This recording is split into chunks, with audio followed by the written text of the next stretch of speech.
नमस्कार, आदाब, welcome and merry Christmas. This is Sarthak and you are watching the Sunday show, वो show जहां हम करते हैं न्यूज की बात एंटरटेनमेंट के साथ। क्रिसमस पे यहाँ जिंगल बेल हो रही है और वहां चाइना वायरस का तोहफा लेके फिर से आ गया है। साला हर साल सर्दी में स्वेटर बाद में आता है, पहले नया वायरस आ जाता है। एप्पल के नए फोन की तरह हर साल नया वायरस लॉन्च कर रहे हैं ये लोग। साला ये दुख का खत्म नहीं होता बे। चाइनीज चिंपो पहले चमगादड़ खाए, अब दिमाग खा रहे हैं। एनीवे, तो भाई हो क्या रहा है? दरअसल पिछले पूरे हफ्ते एक और लॉकडाउन की चर्चा जोरों पर रही। आपको कोविड तो याद ही होगा, हाँ, भूल भी नहीं सकते तुम। इन दिनों हमारे पड़ोसी देश चाइना में कोविड केसेस बहुत तेजी से और बहुत बुरी तरीके से पीक कर रहे हैं। वहां करोड़ों लोग इन्फेक्ट हो रहे हैं और लाखों लोगों की मौत हो रही है। And this is happening because of Omicron का नया वेरिएंट BF.7। आवश्यक सूचना, BF का मतलब बॉयफ्रेंड नहीं है। Let's talk numbers first. इन दिनों जिस रेट पर चाइना में इन्फेक्शन फैल रहे हैं, हिस्ट्री में किसी भी देश में किसी भी टाइम पर इतनी तेजी से इन्फेक्शन कभी नहीं फैले थे। अभी 24 करोड़ लोग ऑलरेडी दिसंबर के पहले 20 दिन में इन्फेक्ट हो चुके हैं और 4 करोड़ लोग डेली इन्फेक्ट हो रहे हैं। अफ्रीका में इतने लोगों को खाना भी नहीं मिल रहा, और ये फिर भी एक एस्टिमेटेड नंबर है। अब स्कूल टाइम में आपको याद होगा कि जब टीचर पहले 5 बच्चों का वाइवा लेता था तो बाकियों की फटती थी कि भाई जब अपना नंबर आएगा तो अपना क्या होगा। सेम हो रहा है बाकी देशों के साथ। चाइना को देखकर हम सबको डर लग रहा है। बहुत सारे साइंटिस्ट की अलग अलग राय है कि ये जो BF.7 वेरिएंट है ये हमारे देश के लोगों पर कैसे असर करने वाला है, हमारा इम्यून सिस्टम इस पर कैसे रिस्पॉन्स करेगा, और हमने जो mRNA वैक्सीन ली थी, जो कोविड और कोविशील्ड, उसको लेने के बाद हमारा इम्यून सिस्टम इस पर कैसे रिएक्ट करेगा। बेसिकली वैक्सीन से कितना फायदा मिलेगा, तो जवाब यही है कि कह नहीं सकते। मामला लड़की के मूड की तरह अनप्रेडिक्टेबल है। भारत सरकार ने लोगों को फिलहाल मास्क पहनने की दोबारा से सलाह दी है, एयरपोर्ट पर स्क्रीनिंग शुरू कर दी है और प्रधानमंत्री ने एक इमरजेंसी मीटिंग ली है मामले का जायजा लेने के लिए। तो भाई अभी कुछ नहीं कर सकते, बस मास्क पहनो, काढ़ा बनाओ, लूडो खेलो, डलगोना पियो दोबारा से, और मेरे एक सवाल का जवाब दो कि चमगादड़ कौन खाता है यार? मेरा तो इतना लाइफ खराब हो गया है, इतना लाइफ खराब हो गया है मेरा। और जनाब क्या चल रहा है? चलो अब उस सेगमेंट की तरफ चलते हैं जहां न्यूज चैनल वाले ज्यादा ध्यान नहीं देते, मतलब कि news. Starting with one for your general knowledge. Jammu Kashmir की सरगम कौशल ने 21 साल बाद देश के लिए मिसेस वर्ल्ड ब्यूटी पेजेंट जीत लिया है। अमेरिका में कंपटीशन हुआ था जहां लास वेगस में फाइनल में सरगम कौशल ने यह ब्यूटी पेजेंट जीता। मिसेस वर्ल्ड कंपटीशन 1984 यानी कि 1984 में शुरू हुआ था और ये मैरिड वुमेन के लिए एक ब्यूटी पेजेंट कंपटीशन है। मैरिड वुमेन, वरना दिल तो आ ही गया था इन पर। अगली खबर है इंटरनेशनल, जहां अफगानिस्तान में तालिबान ने लड़कियों के लिए एजुकेशन यानी कि यूनिवर्सिटी, स्कूल्स, कॉलेजेस में लड़कियों को बैन कर दिया है। I repeat, no schools, no colleges, no university, basically no education for girls in Afghanistan, which many including British prime minister have condemned. और लोगों ने कहा है this is a violation of human rights and a crime against humanity. और बहाना पता क्या दिया है कि लड़कियां स्कूल कॉलेज जाते टाइम ढंग से कपड़े नहीं पहन रही थी, ड्रेस कोड फॉलो नहीं कर रही थी, हिजाब नहीं पहन रही थी, तो इसीलिए उनको एजुकेशन से ही बैन कर दिया है। कोई भी एजुकेशन इंस्टीट्यूट में लड़कियां अलाउड नहीं होगी। Now this is not the first time that Taliban's fundamentalism is on display. इन्होंने हाल ही में एक पब्लिक एग्जीक्यूशन भी किया था और इनके ह्यूमन राइट वायलेशन तो आप बोलो नहीं, आपको बस एक गूगल सर्च करने की जरूरत है। और दुख की बात यह है कि सोशल मीडिया पर आपको कुछ लोग इसे भी सपोर्ट करते दिख जाएंगे कि भाई उनका कल्चर है, their country their rules. No sir, I am very sorry but this is regressive. Education is a human right for anyone irrespective of their gender. लड़का हो लड़की हो, एजुकेशन पर सबका हक है। ये एक फंडामेंटल राइट है, लड़कियों को इससे वंचित नहीं किया जा सकता।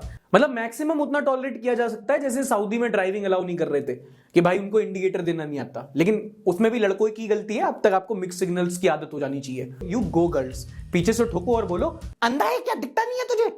अगली खबर है देश के एनर्जी सेक्टर से and it is a good news. आपको याद होगा कि पिछले साल के COP समिट में प्राइम मिनिस्टर ने यह वादा किया था कि इंडिया 2030 तक अपनी आधी एनर्जी नीड्स रिन्यूएबल और नॉन फॉसिल सोर्सेज से लेगा, यानी कि कोल से और हम पेट्रोल से हटेंगे और हम रिन्यूएबल सोर्सेज की तरफ जाएंगे। Turns out that we are running good on schedule. और इस हफ्ते हमारे एडिशनल पावर सेक्रेटरी ने बताया है कि इंडिया 2030 तक सिर्फ 50 नहीं बल्कि 62% एनर्जी नीड्स को रिन्यूएबल या फिर नॉन फॉसिल सोर्सेज से लेगा, like large hydro and solar power etcetera. ना सिर्फ ये, हम इसी दौरान अपनी एनर्जी जनरेशन कैपेसिटी को भी दोगुनी करने वाली हैं। एंड सिंस हम अभी उस स्टेज पे हैं जब हम ज्यादातर एनर्जी अपनी बाकी कंट्रियों से इंपोर्ट करते हैं, this means less reliance on other countries and more आत्मनिर्भर। और जो क्लीनर एनर्जी की तरफ जा रहे हैं, पर्सनल लेवल पर आपको सबसे ज्यादा इसका ट्रांजिशन देखने को मिलेगा ऑटो सेक्टर में, जहां सिर्फ 2 सालों के अंदर भारत में बिक रही ईवी यानी कि इलेक्ट्रिक व्हीकल्स की संख्या 10 गुनी हो चुकी है। जहां 2020-21 के कैलेंडर ईयर में देश में लगभग 48,000 ईवी बिकी थी, वहीं इस फाइनेंशियल ईयर में लगभग 4.5 लाख ईवी बिक चुकी है। और अब तो सब कॉम्पैक्ट कार्स हैं, जैसे कि अब टियागो ईवी भी आने वाली है और मारुति भी कह रहा है कि वो अपनी जो छोटे सेगमेंट की कार्स होती हैं उनको ईवी में लॉन्च करेगा। तो हरी नंबर प्लेट हर जगह दिखने वाली है। अच्छा, next is a study which is very interesting, जो कहती है कि सोशल मीडिया पर खराब बर्ताव की वजह खराब मौसम हो सकता है। क्या बोला तूने?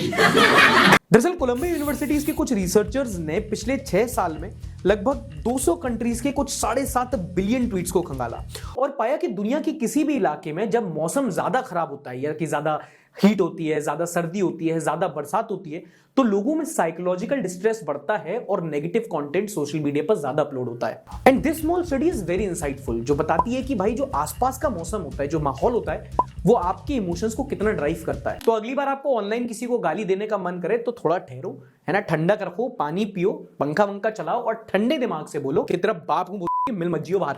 And the last news is from finance, जहां हम सब जानते हैं कि पिछले काफी टाइम से एक रिसेशन का माहौल बना हुआ है मार्केट में और काफी कंपनीज ले ऑफ करती जा रही हैं। और अब CMIE यानी कि centre for monitoring Indian economy ने एक डेटा रिलीज करके बताया है कि दिसंबर के महीने में जो देश का अनएम्प्लॉयमेंट रेट है यानी कि बेरोजगारी दर है, वो बढ़कर 9% हो चुका है, जो पेंडेमिक के टाइम से सबसे ज्यादा था। और इसकी कई वजह है, क्योंकि कंपनीज कॉस्ट कटिंग कर रही हैं तो ले ऑफ्स हो रहे हैं, और MSME अच्छा परफॉर्म नहीं कर रहे हैं, इसलिए भाई जॉब क्रिएशन भी उतनी नहीं हो रही है। और इसकी एक वजह यह भी है कि आजकल का यूथ ऑनलाइन वीडियोस बनाकर इन्फ्लुएंसर बनने में लगा हुआ है। इतना सच भी नहीं बोलना था। वाह क्या सीन है, वाह क्या सीन है। नॉनसेंस न्यूज इज वो सेगमेंट जहां न्यूज तो है बट तेरे नाम के इश्क की तरह, मतलब जो भी सुनता है वो यही बोलता है कि क्या है ये, क्यों है ये, क्या खबर, हाँ मगर जो भी है न्यूज तो है। उड़ीसा में एक एम्बुलेंस एक पेशेंट को ले जा रही थी। पेशेंट के टांग में चोट आई हुई थी, पूरा फ्रैक्चर हो रखा था और प्लास्टर वगैरह लगा हुआ था। इमेजिन कर दिया, अब आगे सुनो। पेशेंट ने एम्बुलेंस ड्राइवर से बोला कि भाई मुझे दर्द बहुत हो रहा है। ड्राइवर ने बोला सर मेरे पास आपकी वाली दवाई है, गाड़ी साइड में लगाओ। एंड एम्बुलेंस सड़क पर रोक कर ये ड्राइवर और पेशेंट पैग मारने लगे। प्यार की राह में चलना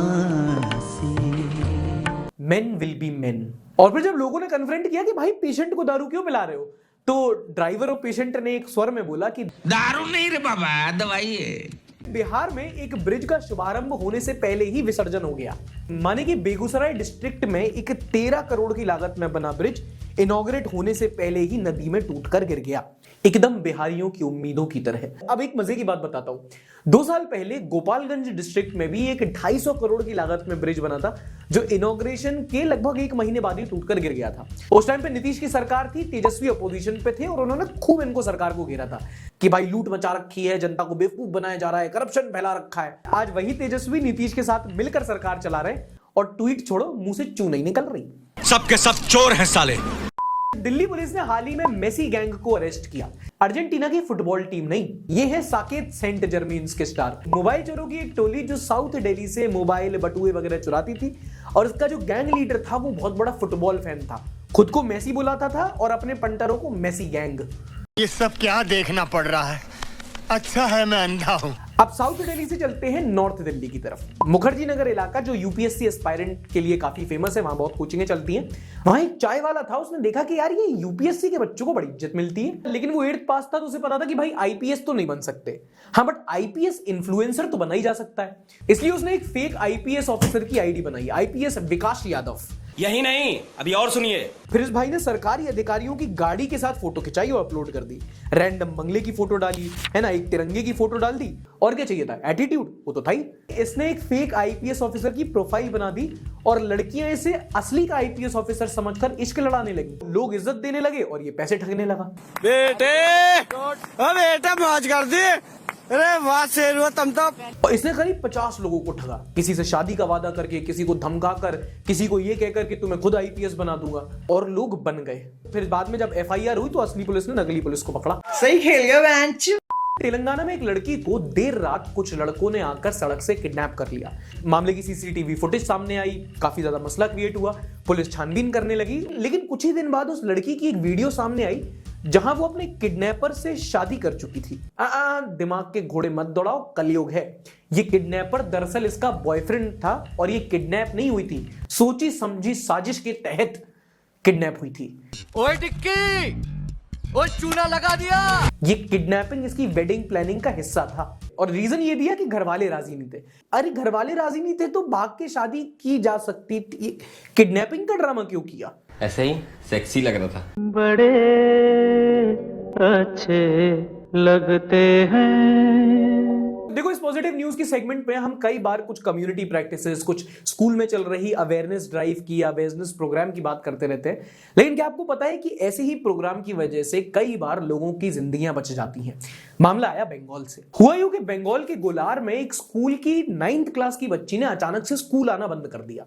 1 दिन 2 दिन, वो 1 हफ्ते तक स्कूल नहीं आई, उसका कोई कांटेक्ट नहीं लगा। फिर जब इसके स्कूल के दोस्तों ने पता लगाया तो पता चला कि इस लड़की के घर वालों ने इसकी शादी तय कर दी है। और क्योंकि ये 9th क्लास की थी तो ये ऑब्वियसली एक माइनर लड़की थी। ये लड़की पढ़ना चाहती थी और इसकी मर्जी के खिलाफ शादी की जा रही थी। तो इस लड़की के स्कूल के दोस्त इसके घर पर पहुंच गए, इसके घर वालों को कन्फ्रंट किया और बोला कि अंकल जी, शादी करो आप कैंसिल, वरना हम सब यहीं प्रोटेस्ट पर बैठ जाएंगे और BTS के गाने बजाएंगे, वो अलग। फिर बच्चों के बोलने और पड़ोसियों के मनाने के बाद मुश्किलों से घर वालों ने शादी कैंसिल की और बच्ची को अपने दोस्तों को सौंप दिया। अब इसमें बताने वाली बात यह है कि ये जो लड़की के घर वाले थे, ये अपनी फाइनेंशियल प्रॉब्लम्स के चलते लड़की की शादी करवाना चाहते थे।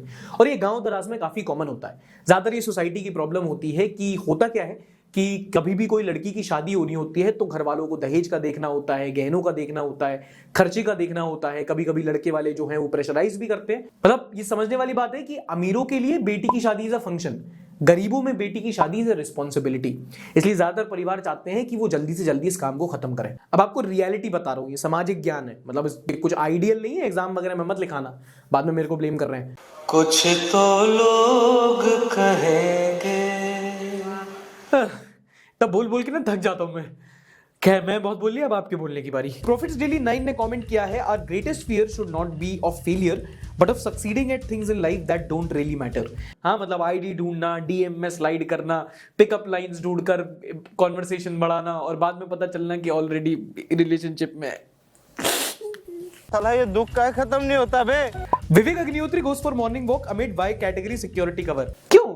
मतलब आजकल के जमाने में कम से कम आप लोग को तो मॉर्निंग वॉक से डर नहीं होना चाहिए, ऑपोजिशन का फिर भी समझ में आता है। सफेद कपड़ा, ओ ठीक है, चुप, कुछ नहीं बोल रहा हूं। UP government has demolished Anuv Jain's house टूटे मकान। Yogi Adityanath. What is this? ऐसे तो अरिजीत सिंह को भाजपा में होना चाहिए क्योंकि केसरिया तेरा इश्क है पिया। Bihari Santa Claus caught stealing gifts from children. जो इंजन चुरा रहे हैं, जो रोड चुरा रहे हैं, जो ब्रिज चुरा रहे हैं, वो गिफ्ट चुराएंगे। सीधा store. Boys never say please to each other, दिल जस्ट से भाई नहीं है तू मेरा, and boom the work is done. अरे ये लड़की जोर जोर से बोल के स्कीम बता दे। If your girl isn't answering you, just post another girl on your story. अरे दंगे कराएंगे क्या आप? किसका? दीपिका पादुकोण का क्या नाम है? वो मोहम्मदन लेडीज। अच्छा, हाँ, क्या नाम है? अब नाम तो अभी हम थोड़ा सा माइंड से। दीपिका पादुकोण मोहम्मदन लड़े थे? नहीं, सही बोल रहे हैं अंकल। ओम शांति ओम में तो बुर्का भी पहनी थी। व्हाट्सएप यूनिवर्सिटी वाले झूठ नहीं बोलते, उनको बस सच पहले पता चल जाता है। सॉरी, बहुत पिटूंगा मैं किसी दिन। चौंकाने वाली खबर आपको लगेगी, लेकिन स्टार फुटबॉलर मेसी आत्महत्या करने की सोच रहे हैं क्या?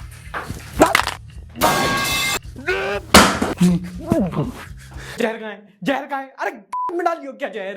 हेलो सुशांत भाई, मैं मेसी का दोस्त बोल रहा हूँ, उसने सर्फ खा लिया है। मेसी, तुमसे बोला था ना गोट नहीं बनने का, तुमसे बोला था ना वर्ल्ड कप नहीं जीतने का, सब कुछ अचीव नहीं करने का।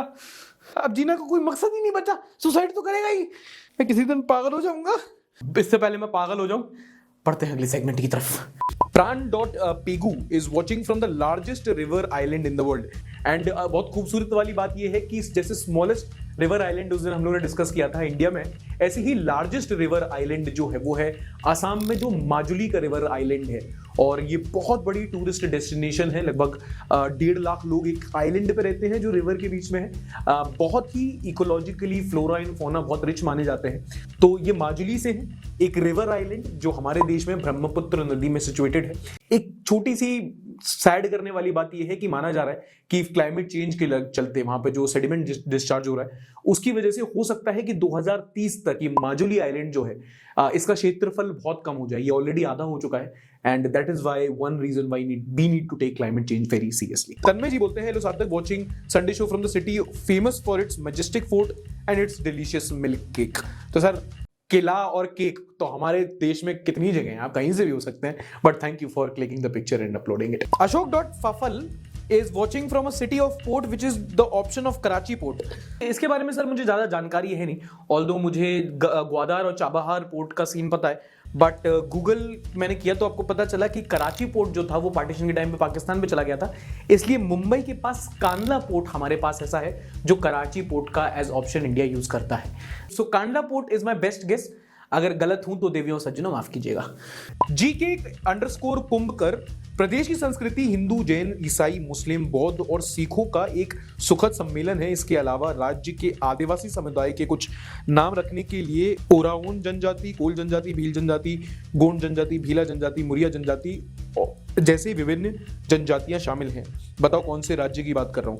अच्छा, जनजाति जिसको नहीं पता है, जो हमारे ट्राइबल लोग होते हैं, जो ट्राइबल कम्युनिटी होती है, उसे हिंदी में जनजातीय समूह कहते हैं। सो व्हेन ही सेज जनजाति, ही मींस द ट्राइबल्स। तो इसमें कई सारे ऐसे आपने जनजातियों के नाम लिए हैं सर, जैसे भील जनजाति है वो उत्तर प्रदेश में भी मिलती है, राजस्थान में भी मिलती है, भिलवाड़ा में कितना उसका नाम है।